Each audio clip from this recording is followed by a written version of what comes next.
Bismillahirrahmanirrahim. Assalamualaikum warahmatullahi wabarakatuh. Waalaikumsalam warahmatullahi wabarakatuh. Alhamdulillah, kita akhirnya bisa mencoba untuk membuat satu video tentang presentasi ya, dalam rangka untuk memenuhi tugas mata kuliah manajemen pemimpinan. Adapun ini yang akan kita coba sampaikan adalah metode tentang coaching, mentoring, dan konseling dalam perspektif Islam. Dan kami terdiri dari 3 orang. Yang pertama itu Pak Wildan, kemudian Pak Dede Ustandi, dan Ismail Fikri. Dengan ini berusaha ya, jadi tugas kuliah manajemen dan kepemimpinan. Oke. Alhamdulillah, bismillah, kita mulai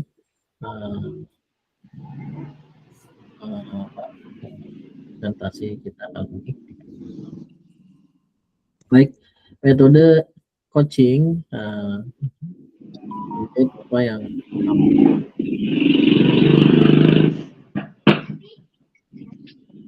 kemudian kami tuliskan dalam presentasi ini adalah coaching adalah satu konsep di mana terjadinya sebuah proses pembimbingan ya, dan pengetahuan dan pengembangan individu ataupun tim yang kemudian bertujuan untuk membantu dalam rangka mencapai tujuan ataupun dalam rangka meningkatkan kinerja dan mengembangkan potensi dari mereka ya, potensi yang dimiliki oleh masing-masing secara maksimal seperti itu ya. Jadi konsep coaching itu adalah dalam rangka ini pembimbingan ya. Terus dalam rangka mencapai tujuan dan meningkatkan kinerja ya, seperti itu ya. Kemudian coaching ini juga melibatkan interaksi antara seorang pembimbing dan coaching itu individu ya, atau baik itu personal atau tim yang dibimbing ya, yang menjadi objek bimbing, di mana coach ini memberikan dukungan, arahan, terus umpan balik yang konstruktif pada coach seperti itu ya. Nah, next ya. Ini juga dapat dilakukan dalam berbagai konteks, termasuk ke lingkungan, dalam lingkup profesional, dalam lingkup pribadi, ataupun organisasi. Dapat membantu individu atau tim mencapai potensi terbaik gitu dalam meraih tujuan gitu, dan juga dalam menghadapi tantangan seperti itu. Terus coaching juga kalau dilihat dari perspektif Islam, coaching itu adalah suatu metode pendampingan untuk memaksimalkan potensi diri berdasarkan prinsip Al-Quran dan Sunnah, yang tentunya bertujuan ya menjelaskan tujuan hidup duniawinya gitu ya, dengan ibadah kepada Allah. Nah, pendekatan ini berfokus pada tertatanya niat gitu ya, terefleksinya gitu ya dalam perbuatan, serta pengembangan perilaku yang etis, gitu. Pengembangan akhlak, gitu. Ya. Dalam perspektif Islam tuh, ya bagaimana kemudian coach ya membimbing, memberikan pendampingan agar yang si coach itu teh maksimalnya mengeluarkan potensi maksimalnya berdasarkan atau dipandu oleh Al-Quran dan Sunnah, seperti itu. Kemudian ini ya hingga terbentuk akhlak, ya seperti itu. Next ya. Nah, adapun prinsip dasar coaching Islami itu berbasis tauhid, menjadikan Allah, tempatkan Allah sebagai pusat tujuan dan bimbingan, sehingga transformasi dirinya itu selaras dengan nilai-nilai keimanan, seperti itu ya. Jadi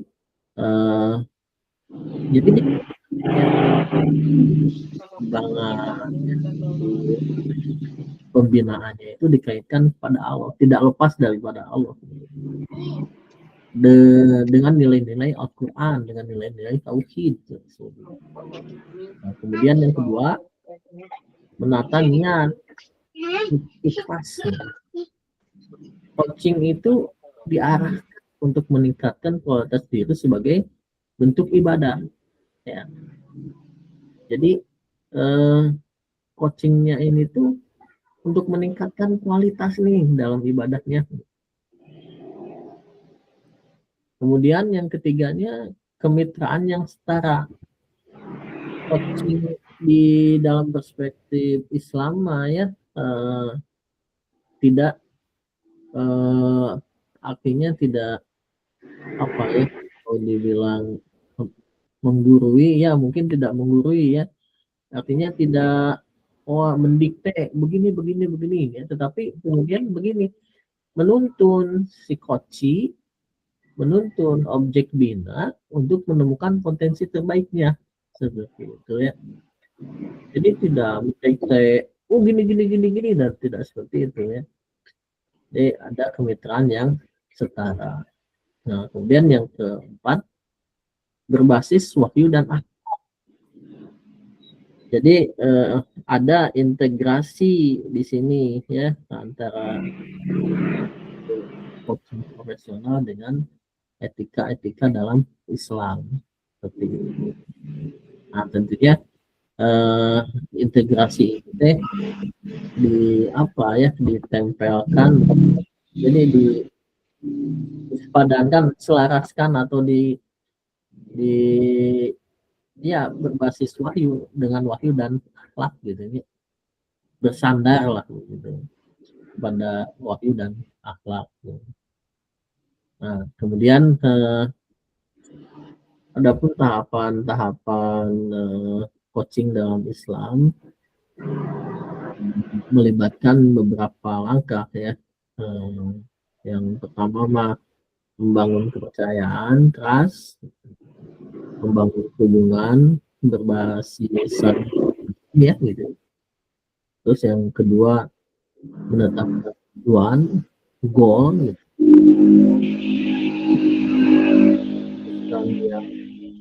Tujuan yang bermakna, tidak hanya sukses secara materi ya, tetapi juga sukses dalam rangka mendapat ridho Allah ya, seperti itu. Terus yang ketiganya, tahapan atau langkah potensi dan hambatan. Bagaimana kemudian kita menggali nih kemampuan diri ya, dan mengenali berbagai penghalang berpotensi menjadi hambatan ya, itu hambatan internal maupun hambatan eksternal. Yang keempat, langkah yang berikutnya adalah rencana aksi, action plan. dibuatkan susunan-susunan strategi yang nyata tentunya ya untuk mencapai suatu perubahan. Perubahan di sini ya kaitannya dengan perubahan perilaku ya, seperti itu. Kemudian ini adanya refleksi dan evaluasi, meninjau hasil berdasarkan nilai-nilai Islam gitu. Adapun aplikasi dan manfaat coaching dari sisi pendidikan ini ya, digunakan oleh pendidik untuk memotivasi siswa atau santri agar lebih aktif mengembangkan potensi melampaui sekedar pemahaman teoritis. Jadi apa ya, di dunia pendidikan ya, untuk pendidikan itu dipakai kemudian untuk memberikan motivasi kepada siswa dan santri agar aktif nih gitu ya, jadi mengembangkan potensi melampaui pemahamannya sih. Terus indikatif untuk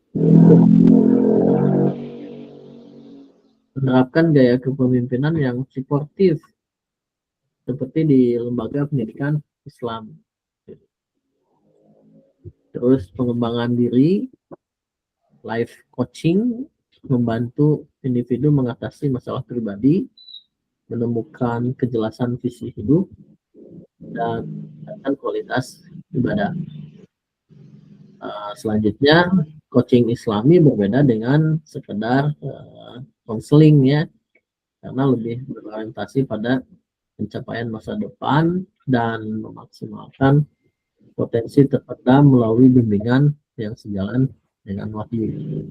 Mungkin itu yang selanjutnya kita ke mentoring ya, pembahasan mengenai mentoring sebentar. Dan mentoring ini kemudian akan disampaikan oleh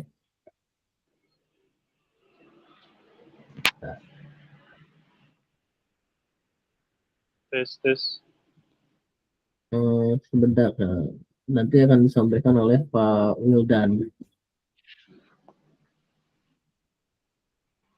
Kita panggil dulu ininya.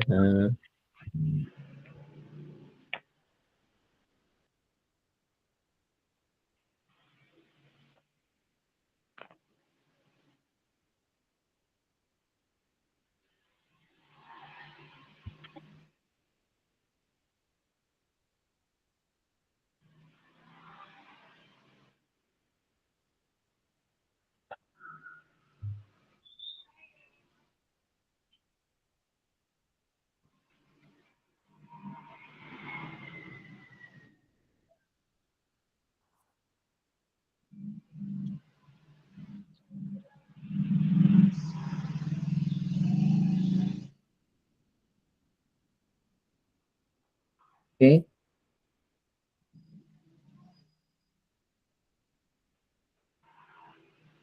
Selanjutnya kita akan membahas tentang mentoring yang akan disampaikan oleh Pak Wildan. Sebentar.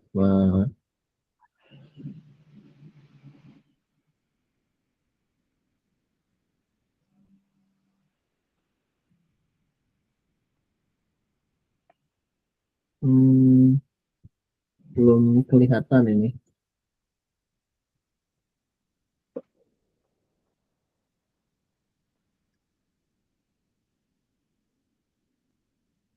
Bentar, Pak. Maaf atas kesalahan teknis ya.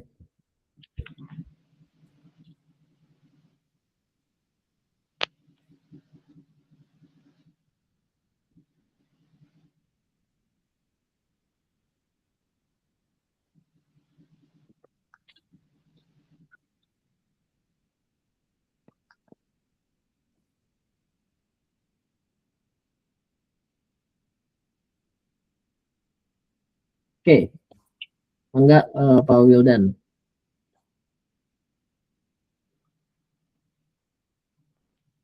Terima kasih Pak Fikri. Bismillahirrahmanirrahim.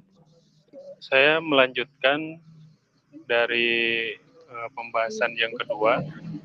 Dari metode kedua ini adalah metode mentoring. Pengertian mentoring dalam perspektif Islam. Nah, mentoring ini adalah proses pembimbingan kelompok kecil secara rutin dan berkelanjutan untuk meningkatkan pemahaman agama, khususnya agama Islam, ya, memperbaiki akidah serta membentuk akhlak mulia. Next.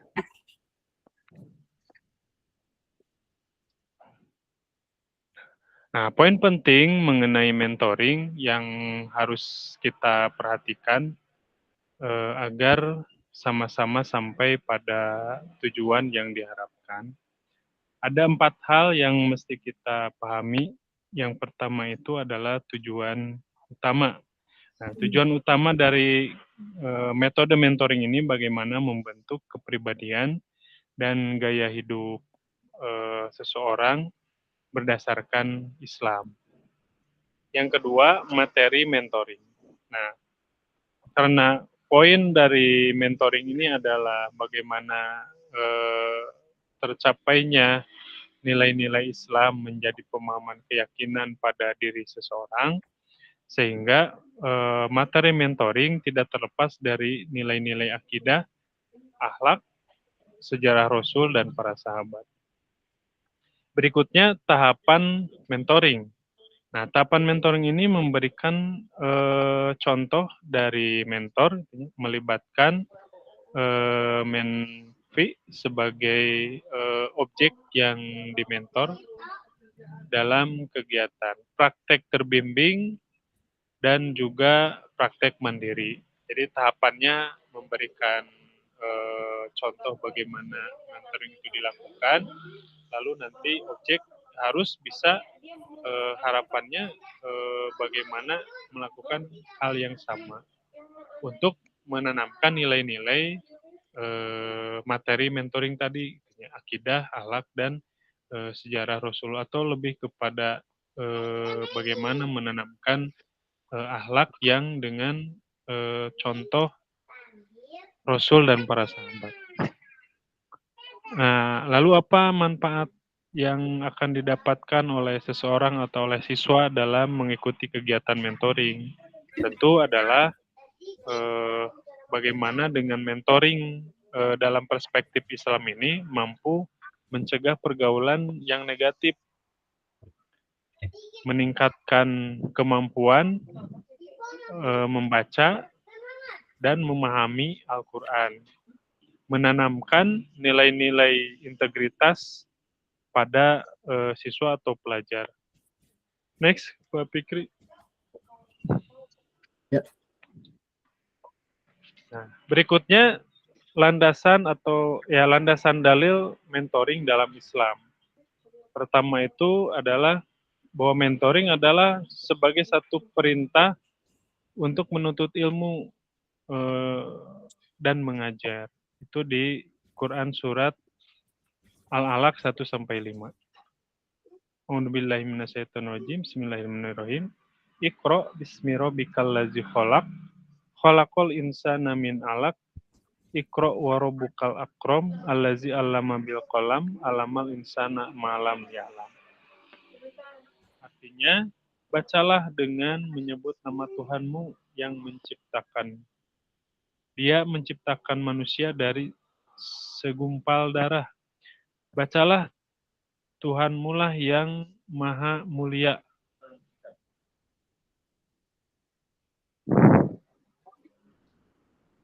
Yang mengajar manusia dengan pena, dan dia mengajarkan manusia apa yang tidak diketahuinya. Berikutnya, landasan dalilnya di surat At-Taubah ayat 122. Mungkin nanti bisa dibaca lengkapnya ya. Next Pak Fikri. Nah, mentoring sebagai dakwah atau tazkiyatun nafs. Landasannya Quran surat Al-Imran 164. Yang artinya sungguh Allah benar-benar telah memberi karunia kepada orang-orang mukmin ketika Dia mengutus di tengah-tengah mereka seorang rasul Muhammad dari kalangan mereka sendiri yang membacakan kepada mereka ayat-ayatnya, menyucikan jiwa mereka dan mengajarkan kepada mereka kitab suci Al-Quran dan hikmah. Sesungguhnya mereka sebelum itu benar-benar dalam kesesatan yang nyata. Jadi poin B ini adalah Rasulullah mencontohkan ketika Al-Quran itu turun, lalu beliau memanggil para sahabat, lalu berhimpunlah di satu tempat. Nah, itu adalah satu proses mentoring ya, menyampaikan wahyu Allah, lalu bagaimana para sahabat menyerap dari apa yang disampaikan. Berikutnya, Pak Fikri. Nah, poin yang ketiga, landasan dalilnya adalah pentingnya nasihat dalam berjamaah atau berkelompok. Dalam hadis riwayat Abu Daud dan An-Nasai, agama itu nasihat. Nah, jadi mentoring adalah wadah rutin untuk saling menasihati dalam kebenaran. Nah, ada juga landasan dalilnya Quran surat Al-Asr ayat 3. Ya. Wal asri innal insana lafi usrin illa ladzina amanu wa amilus solihati wa tawassaw bil haq wa tawassaw bis sabr. Next, Pak Fikri. Nah, berikutnya yang keempat, metode tarbiyah. Nah, landasan dalilnya di Rasulullah membina para sahabat di Darul Arqam yang merupakan bentuk awal halakoh atau mentoring, di mana Nabi bertindak sebagai mentor utama yang membimbing para sahabat secara intensif.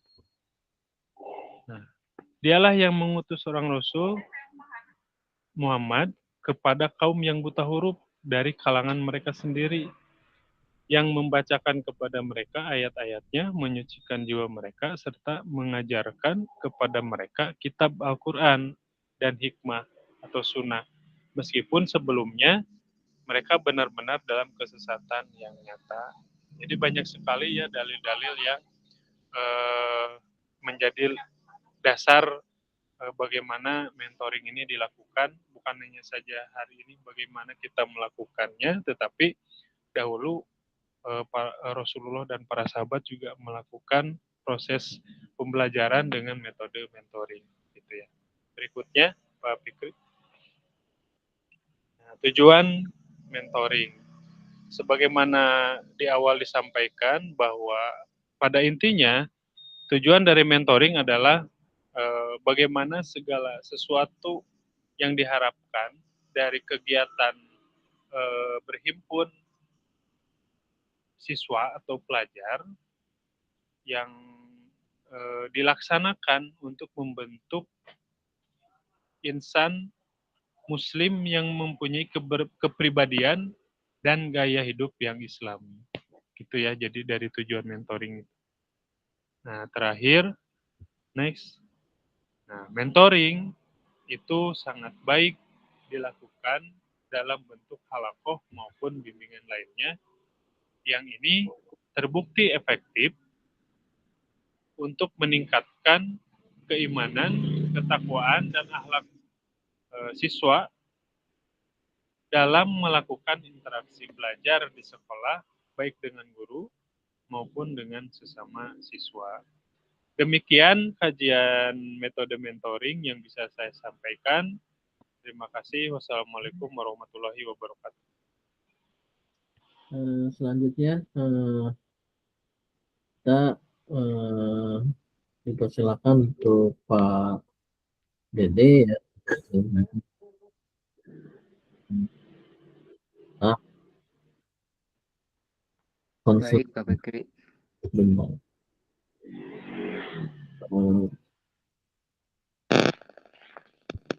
Konseling ya. Ya. Baik, bismillahirrahmanirrahim. Assalamualaikum warahmatullahi wabarakatuh. Waalaikumsalam. Alhamdulillah, saya akan membahas dari yang ketiga, yaitu yang pertama coaching, yang kedua mentoring, yang ketiga konseling. Konseling adalah proses interaksi profesional antara konselor atau ahli dan kliennya untuk membantu mengatasi masalah emosional, psikologis, atau perilaku. Ini adalah terapi bicara yang bertujuan memberikan pandangan baru, meningkatkan kualitas hidup, dan memecahkan masalah pribadi atau hubungan melalui komunikasi yang aman dan rahasia. Next. Pak Bikri, next. Adapun tujuan utama dari konseling adalah membantu klien memahami diri sendiri,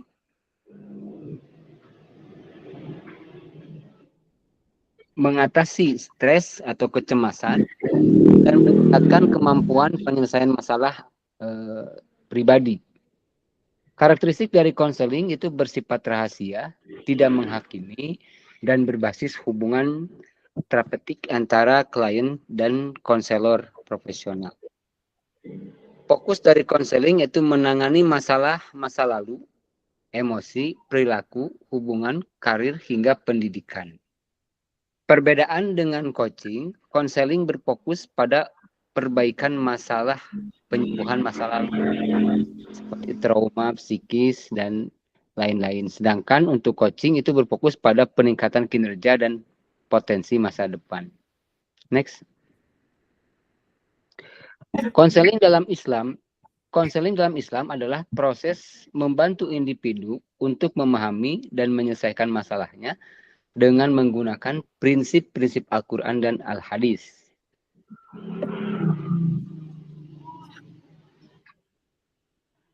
Metode konseling dalam Islam. 1. An-nasihah, yaitu dengan nasihat. Dengan proses memberikan saran dan petunjuk berdasarkan Al-Quran dan Al-Hadis. Yang kedua dengan proses taubah, yaitu pengampunan, yaitu dengan proses mengarahkan individu untuk bertaubat dan memohon ampunan kepada Allah Subhanahu wa taala. Yang ketiga, metode tilmid, yaitu pembimbingan. Proses membimbing individu untuk memahami dan mengamalkan ajaran Islam. Yang keempat, metodenya itu metode muzakarah atau diskusi. Berdiskusi dan membahas masalah dengan individu untuk menemukan persoalan pribadinya. Next. Yang pertama, metode nasihat. Nasihat adalah proses memberikan saran dan petunjuk kepada individu untuk membantu mereka memahami dan menyelesaikan masalahnya. Dalam Islam, nasihat harus dilakukan dengan cara yang baik, bijak, dan penuh kasih sayang, seperti yang diajarkan oleh Rasulullah SAW. Baik. Beberapa prinsip nasihat dalam Islam. Yang pertama, nasihat harus dilakukan dengan ikhlas. Tidak ada tujuan yang lain. Kemudian bijak, bagaimana sesuai dengan kondisi objek yang sedang mengalami masalah. Kemudian dilakukan dengan lembut. Jadi nasihat yang baik itu dilakukan dengan lembut, tidak dilakukan dengan kasar. Kemudian tidak menghakimi. Nah, jadi tidak menjustifikasi nasihat yang tidak menghakimi. Beberapa prinsip nasihat dalam Islam, contoh nasihat dalam Islam di dalam surat Al-Hujurat ayat 12.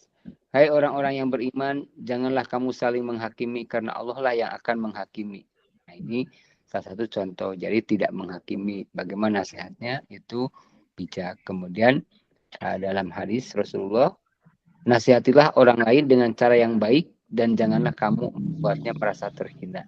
Nah, ini ya petunjuk-petunjuk di dalam prinsip menasihati orang-orang yang sedang di konseling.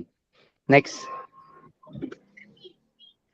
Metode yang kedua yaitu taubat, pengampunan. Yaitu taubat adalah proses bertaubat dan memohon ampunan Allah Subhanahu wa taala atas kesalahan atau dosa yang telah dilakukan. Dalam konseling, taubah membantu individu mengakui kesalahan, menyesali dan berjanji untuk tidak mengulangi kesalahan tersebut. Dan biasanya kalau ada hal-hal yang berurusan dengan masa lalu, salah satunya adalah berurusan dengan perbuatan pelanggaran atau dosa-dosa ya. Maka proses konselingnya untuk menyelesaikannya adalah dengan pertaubatan. Supaya kita konsel yang sedang konsulting itu menemukan jawabannya yang pertama supaya bersih dari dosanya. Lanjut. Nah, taubah dalam Islam didasarkan pada beberapa dalil Al-Quran, hadis antara lain. Dalam Al-Quran, surat At-Tahrim, hai orang yang beriman, bertaubatlah kepada Allah dengan taubat yang semurni-murninya. Kemudian di dalam surat Al-Baqarah 222, sesungguhnya Allah mencintai orang-orang yang bertaubat dan mencintai orang-orang yang mensucikan dirinya. Next. Dan dalam hadis, taubat itu adalah menghapuskan dosa-dosa yang telah lalu. Hadis riwayat Muslim. Kemudian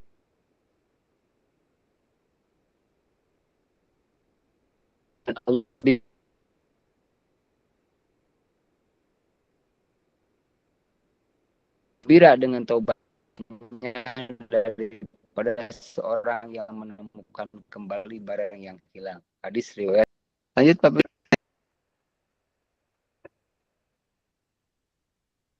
Next. Ya. Next. Metode yang ketiga itu tilmid pembimbingan. Tilmid adalah proses pembimbingan individu untuk memahami dan mengamalkan ajaran Islam. Dalam konseling, tilmid membantu individu memahami prinsip-prinsip Islam dan menerapkannya dalam kehidupan sehari-hari. Next. Nah, tilmid dalam Islam didasarkan pada beberapa dalil Al-Quran dan hadis, antara lain di dalam surat Al-Anfal ayat 29, hai orang-orang yang beriman, jika kamu bertakwa kepada Allah, niscaya Dia akan memberikan kepadamu furqan, kemampuan membedakan antara yang hak dan yang batil.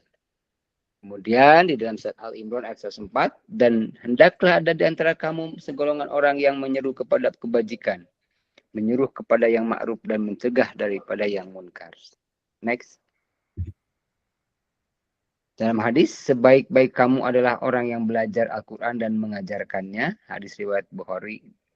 Kemudian, barang siapa yang menunjuki kepada kebaikan, maka baginya pahala seperti pahala yang melakukannya. Hadis riwayat Muslim. Next. Beberapa prinsip dalam tilmid, dalam pembimbingan dalam Islam. Yang pertama harus ikhlas. Pembimbingan itu harus dilakukan dengan ikhlas. Tidak dengan motif yang lain. Kemudian yang kedua, pembimbingan itu harus dilakukan dengan bijak, sehingga bisa tepat kepada objek dalam pembimbingannya. Kemudian, pembimbingan harus dilakukan dengan sabar, tahapan demi tahapan, sesuai dengan proses yang harus dilaluinya. Next. Yang terakhir, dalam metode konseling itu muzakarah atau diskusi. Muzakarah adalah proses diskusi dan membahas masalah dengan individu untuk menemukan solusi. Dalam konseling, muzakarah membantu individu memahami masalahnya, mencari solusi, dan meningkatkan kesadaran diri. Next. Ini dalil dalam Al-Quran, muzakarah dalam Islam didasarkan pada beberapa dalil, Al-Quran dan hadis, antara lain, hai orang-orang yang beriman, bertakwalah kepada Allah dan hendaklah setiap diri memperhatikan apa yang telah diperbuatnya untuk hari esok. Dan ingatkanlah manusia dengan Al-Quran, siapa yang memperingatkannya. Al-Qalam ayat 1. Next. Muzakarah tentang ilmu adalah sebaik-baik zikir. Hadis riwayat Muslim. Barang siapa yang berzikir pada Allah, maka Allah akan berzikir kepadanya. Hadis riwayat Bukhari dan Muslim. Next. Beberapa prinsip muzakarah dalam Islam. Yang pertama, niat yang baik. Jadi berdiskusi harus dilandasi dengan niat yang baik, bukan niat yang lain atau bahkan ada motif-motif untuk menjerumuskan atau bahkan untuk merendahkan. Ini harus dibersihkan dalam berdiskusi. Kemudian muzakarah harus dilakukan dengan sabar dan lembut. Di dalam kealautan berdiskusi, di situ diperlukan kesabaran dan kelembutan supaya kondisi diskusi ada dalam keadaan yang menyenangkan. Kemudian diskusi harus diarahkan untuk mencari kebenaran, bukan untuk mencari pembenaran atau bahkan untuk menjustifikasi sebuah kesalahan. Sehingga diskusi itu niat yang baik, sabar dan lembut, kemudian mencari kebenaran. Next. Kesimpulan dari pembahasan konseling, yaitu metode yang 4 tadi itu merupakan konsep yang sangat penting dalam konseling Islam. Karena dapat membantu individu memahami diri, meningkatkan iman, dan menemukan solusi untuk masalahnya. Terutama kalau di sekolah siswa-siswa yang terjangkit persoalan-persoalan sehingga bermasalah, maka ditangani oleh BP, biasa oleh Badan Konseling, oleh BK. Maka tahapan-tahapan yang 4 tadi merupakan tahapan yang pas untuk dilakukan supaya siswa tersebut bisa kembali kepada jalan semula, kembali memiliki daya untuk belajar yang semangat dan belajar tidak pernah pantang menyerah sehingga kembali bersemangat dalam belajarnya. Itu kesimpulan dari konseling yang diterapkan di dalam pembelajaran di sekolah aliyah atau menangani siswa-siswa yang bermasalah. Mungkin itu yang bisa disampaikan dari konseling. Terima kasih. Assalamualaikum warahmatullahi wabarakatuh. Waalaikumsalam warahmatullahi wabarakatuh. Warahmatullahi wabarakatuh. Demikian presentasi yang bisa kami sampaikan dalam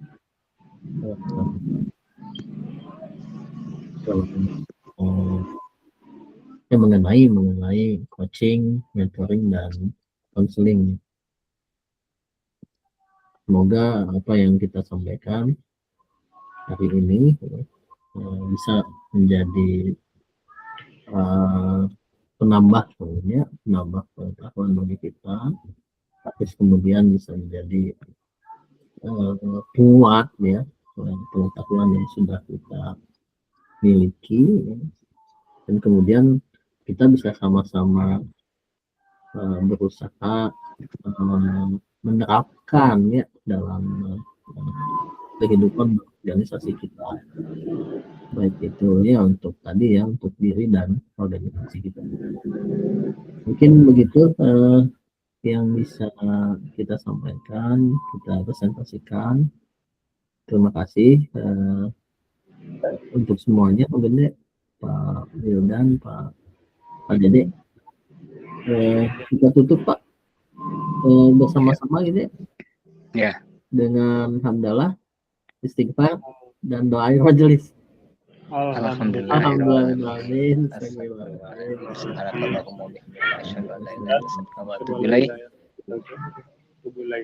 Terima kasih. Wassalamualaikum warahmatullahi wabarakatuh. Waalaikumsalam warahmatullahi wabarakatuh.